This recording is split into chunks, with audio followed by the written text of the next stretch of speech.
Thanks for joining us on CBSN. I'm Gigi Stone-Woods. And I'm Vladimir DUTHIERS. New England Patriots coach Bill Belichick spoke out on Deflategate, saying he knew nothing about accusations that his team cheated with underinflated footballs. Quarterback Tom Brady then had his chance to make his case. He addressed whether he cheated or not. Is Tom Brady a cheater?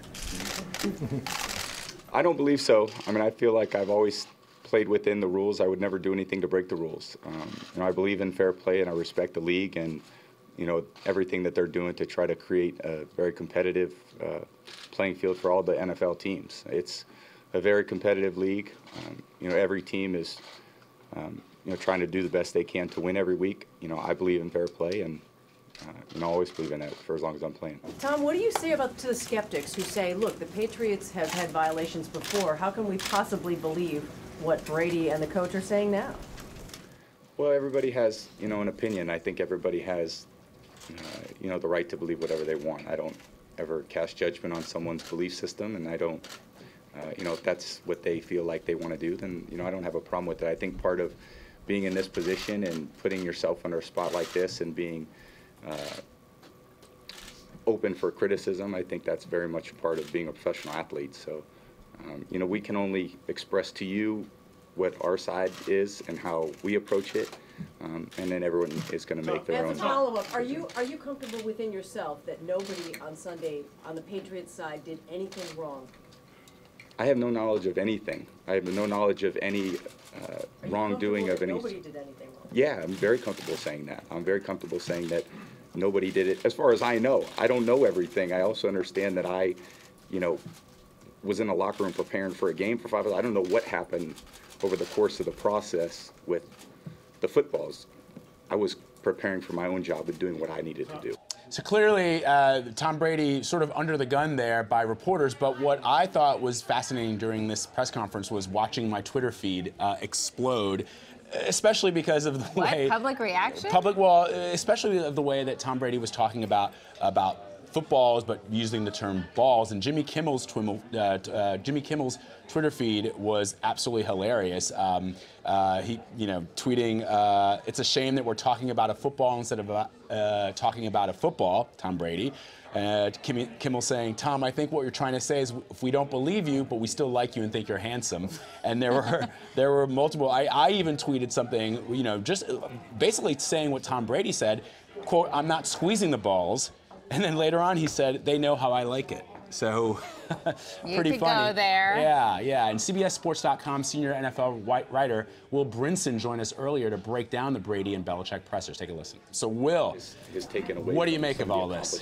What do you make of what Brady's been saying? What we've achieved. I think it was a really interesting juxtaposition. Between Bill Belichick, who spoke this morning, and Tom Brady, who spoke this afternoon. I know a lot of people are saying that Belichick dumped it off on Brady and threw him underneath the bus. That's a load of hogwash, because those guys have been talking for 4 days. So let's be real about that point. I do think it's interesting, though. You see Belichick was very serious and very sincere and seemed almost emotional to the point where people were like, wow, Bill Belichick really does. He has a heart, and it's beating, and he's worried about these footballs. And Tom Brady, to be perfectly frank, looked like he didn't care. He almost looked perplexed and beyond belief that he was on this stage going through this press conference and having people, ask, like, Tom, won't you think of the children? He looked perplexed, like it wasn't a big deal. And I think that is kind of a quarterback's mentality, and what you'll see a lot of quarterbacks say. I did think it was interesting, though, that he noted at the beginning. He says, I am very stringent and very particular about the equipment that I use, and I go and pick out a certain number of footballs, and those are the footballs that I won't use. I want to make sure they're used. And then he said he couldn't really tell a difference between the first and second half when there was an inflation difference. Whole thing. That's what a lot of the reporters seem to be asking about. How could you not know, Tom Brady? You are the quarterback. You know everything about this equipment. You know everything about these balls. Yeah, I mean, I will say that I've seen several different, and I've actually got a football here. I should have done it myself, but I don't have a pump or an air pressure detector. Otherwise, I would have, and my wife took the car. But I've seen a lot of people who have basically looked at footballs and the difference between 12.5 pounds and 10.5 pounds, and it's not. I don't think it's as huge as we think. You know, you say 2 pounds of pressure, 2 pounds of air, and that seems like a massive difference in terms of, you know, just when you think about that. But when you actually talk about the difference in a football, I don't think it's as substantial as let on. And, you know, I mean, the thing is that Brady and the Patriots pulled away in that game in the second half after the balls were reinflated. So, yeah, but Will, let me ask you, I thought that was a really interesting question that one reporter said. You know, every baseball player knows when a bat is corked or lighter. Every basketball player knows when a basket has been lowered by an inch or two. A guy who's been playing football since he was literally 5 years old, and having said a couple of years ago that he likes balls deflated, for lack of a better word, doesn't it strain like his credibility at all in any way?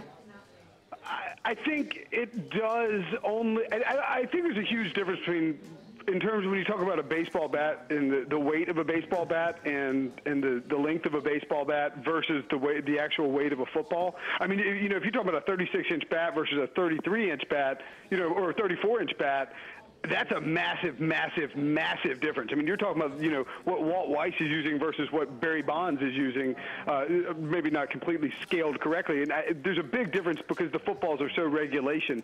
So I don't necessarily think it's a completely correct analogy, but I understand that he should be able to recognize the difference. And he might be able to recognize the difference, but the reality is that he went up there and he answered all these questions and he basically said, you know, I don't really know what the problem is, and put it off on the ball boy. What'll be interesting is if we could ever find this ball boy, this mysterious rogue ball boy who pulled the air out of the balls. And that's the thing. I mean, one equipment manager did notice a difference. So if the typical sideline equipment manager for the Colts can notice a difference, wouldn't you think that the quarterback who's, you know, won all these championships would? Yeah, and you almost wonder why, if the Colts knew about this, and if the Ravens potentially knew about this, and if the NFL even maybe knew about this, why weren't they, you know, a little more pouncy in terms of their you know, finding out about it and collecting the footballs and then testing them? It just seems like doing it at a random time in the middle of the half because DeQuell Jackson intercepted the ball and noticed it felt lighter is a little odd. I just saw from Brady that what you've heard from a lot of quarterbacks is that it's not unusual at all for them to be okay with a ball being a little bit distorted, and Brady seems really surprised that this has manifested itself into a huge national issue. But, you know, here we are, and I don't know if it's going to go away. You know what the craziest thing about that whole press conference was? The NFL investigators haven't contacted Brady. I thought that was interesting too. What's going on with this investigation? Because the NFL, as far as I understood, you know, we're planning to, I assume they would want to get something out by tomorrow, by Friday, so that way we could wrap this thing up, move on to the Super Bowl, and we wouldn't spend 5 or 6 days in Glendale and Phoenix asking everybody about the, you know, pressurized footballs. I mean, somebody's going to show up to Media Day dressed as a deflated football, I guarantee it. Yeah, I mean, you're right. And somehow I don't think this is going away anytime soon. Will Brinson, senior NFL writer for CBS Sports.com. Thanks so much, Will. Really appreciate it. Yeah, guys, anytime. Take care. All right.